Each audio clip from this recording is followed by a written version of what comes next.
పాంచాల దేశంలో ద్రుపద మహారాజు ఒక గొప్ప యజ్ఞం చేశాడు. ఆ యజ్ఞాగ్నిలో నుండి ఒక అద్భుతం జరిగింది. దృష్టద్యుమ్నుడు మరియు ఒక అపూర్వ సౌందర్యం కలిగిన కన్య ద్రౌపది జన్మించింది. ఆమెను అగ్నిజ అని పిలిచేవారు. కాలం గడిచింది. ద్రౌపది స్వయంవరం ఏర్పాటైంది. ఒక కఠిన పరీక్ష. ఆకాశంలో తిరిగే చేప కంటిని కింద నీటిలో చూసి బాణంతో కొట్టాలి. ఎంతో మంది వీరులు వచ్చారు, కానీ ఎవరూ సాధించలేకపోయారు. అప్పుడు ఒక బ్రాహ్మణుడి వేషంలో ఉన్న అర్జునుడు ముందుకు వచ్చాడు. ఒకే బాణంతో ఆ లక్ష్యాన్ని సాధించాడు. ద్రౌపది అర్జునుని వరించింది. ఇంటికి వెళ్ళిన తర్వాత అర్జునుడు తన తల్లి కుంతికి చెప్పాడు, అమ్మా, భిక్ష తీసుకొచ్చాం. తెలియకుండానే కుంతి చెప్పింది, మీ అందరూ పంచుకోండి.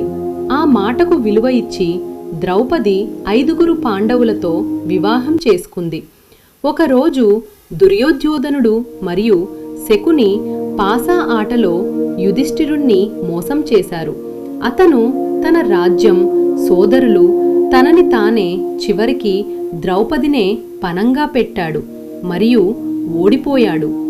దుశ్శాసనుడు ద్రౌపదిని సభలోకి లాగి తీసుకొచ్చాడు. ఆమె గౌరవాన్ని అవమానించడానికి ప్రయత్నించాడు. అందరి ముందు చీరను లాగడం ప్రారంభించాడు.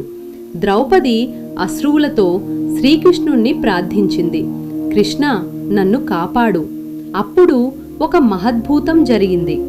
ఆమె చీర అంతం లేకుండా పెరుగుతూ వచ్చింది. దుశ్శాసనుడు అలసిపోయి పడిపోయాడు. ద్రౌపది గౌరవం కాపాడబడింది. ఆమె కోపంతో ప్రతిజ్ఞ చేసింది, దుశ్శాసనుడి రక్తంతోనే నా జుట్టు కడుగుతాను. కాలం గడిచింది. కురుక్షేత్ర యుద్ధం ప్రారంభమైంది. భీముడు దుశ్శాసనుణ్ణి సంహరించాడు. అతని రక్తంతో ద్రౌపది తన ప్రతిజ్ఞ నెరవేర్చుకుంది.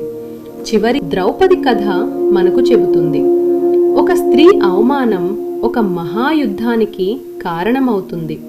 ఇది కేవలం కథ కాదు, ధైర్యం, గౌరవం మరియు న్యాయం కోసం పోరాటం